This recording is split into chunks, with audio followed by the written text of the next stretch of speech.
ప్రజాస్వామ్య పద్ధతుల్లో గెలిపించుకున్నటువంటి ఎంపీపీని మళ్ళా గెలిపించుకోవడానికి ప్రయత్నం చేసే క్రమంలో ఎంపీటీసీలను దాచుకోవాల్సిన పరిస్థితి వచ్చింది. ఎవరి నుంచి దాచుకోవాలి? మేము తెలుగుదేశం వాళ్ళ దగ్గర నుంచి మాత్రమే కాదు, పోలీసుల దగ్గర నుంచి కూడా దాచుకోవాల్సిన పరిస్థితి వస్తుంది.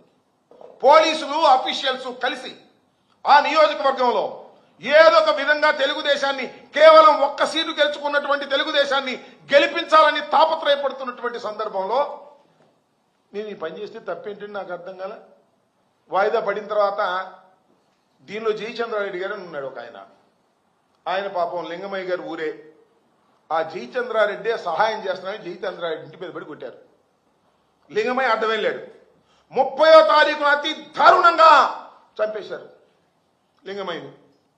ఆ లింగమయ్యను పరామర్శించడానికే జగన్మోహన్ రెడ్డి గారు వెళ్ళారు, మాట్లాడారు.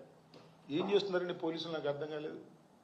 ఇలా జరుగుతూ ఉంటే ఈ పోలీస్ వ్యవస్థ, లా అండ్ ఆర్డర్ను కాపాడవలసినటువంటి పోలీస్ వ్యవస్థ తెలుగుదేశం వారి కొమ్ము కాస్తున్నప్పుడు, దౌర్జన్యం చేస్తున్నప్పుడు, వారి పక్షాన్ని నిలబడినప్పుడు ఏం చేయాలి నువ్వు? నాకు అర్థం కాలే.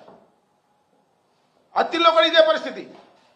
అత్తిల్లో కూడా మొత్తం అత్తిల్లో ఉన్నటువంటి పరిస్థితులు ఏంటంటే తణుకు నియోజకవర్గంలో అత్తిలి వెస్ట్ గోదావరిలో కూడా ఇదే పరిస్థితి. 20 మంది ఎంపీటీసీలు, వాళ్ళు 4. ఎవరు? తెలుగుదేశం 2, జనసేన 2. దానిలో ఒడంబడికలు 2.5 సంవత్సరాల వాళ్ళు, 2.5 సంవత్సరాలు వీళ్ళు అని మాలోనే ఒడంబడికి చేసుకుని రాజీనామా చేశారు. రాజీనామా చేస్తే మళ్ళీ ఎన్నిక వచ్చింది. ఎన్నిక వస్తే ఏంటి, అటు ఇటు చేసి ఇటు చేస్తే చివరికి ఏమైంది, ఒకరు ఇదైతే ఒకరు డిస్క్వాలిఫై అయ్యారు.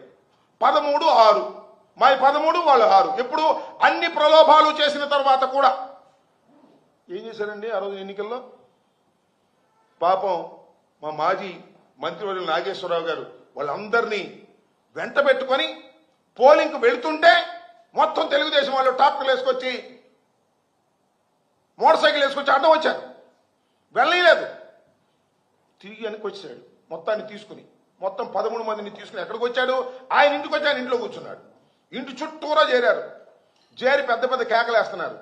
బొత్స సత్యనారాయణ గారు కూడా అనేక సందర్భంలో ఫోన్ చేసి అక్కడ గొడవ జరుగుతుందండి, వెళ్ళండి అని పోలీసులు ఇదిగో వస్తున్నారు, అదిగో వస్తున్నారని ఆ రోజు వాయిదా పడిపోయింది. నెక్స్ట్ రోజు కూడా వాయిదా పడిపోయింది. మా స్ట్రెంగ్త్ ఏంటి? 13-6, గెలిచింది 16 మంది మేము. ఏంటిదంతా? పోలీసులు రారు. పోలీసులు ఎన్నికలు జరగకోకుండా ఉండేందుకు ప్రయత్నం చేస్తారు. మాకు మెజారిటీ ఉన్న చోట వారికి సపోర్ట్ చేస్తారు. ఏంటి రాజ్యం అని నాకు అర్థం కావట్లేదు. ఇలాంటి పరిస్థితుల్లో లింగమయ్య హత్య జరిగినటువంటి సందర్భంలో జగన్మోహన్ రెడ్డి గారు, మాజీ ముఖ్యమంత్రి గారు వెళ్లి వారిని పరామర్శించి కొన్ని వ్యాఖ్యలు చేస్తే ఆ వ్యాఖ్యలంట చాలా ప్రమాదకరమైన వ్యాఖ్యలంట. ఒక ఆయన మాట్లాడుతున్నాడు. ఎవరు? తెలుగుదేశం పార్టీ అధ్యక్షులు మాట్లాడుతున్నారు. పల్లా శ్రీనివాస్ గారు మాట్లాడతారులే. ఆయన అంటాడు జగన్మోహన్ రెడ్డి గారు పెద్ద రౌడీ అంట. మేమా రౌడీలు? మీరా? పోలీసులను అడ్డం పెట్టుకుని రౌడీజం చేస్తున్నది మేమా మీరా? చెప్పయ్యా.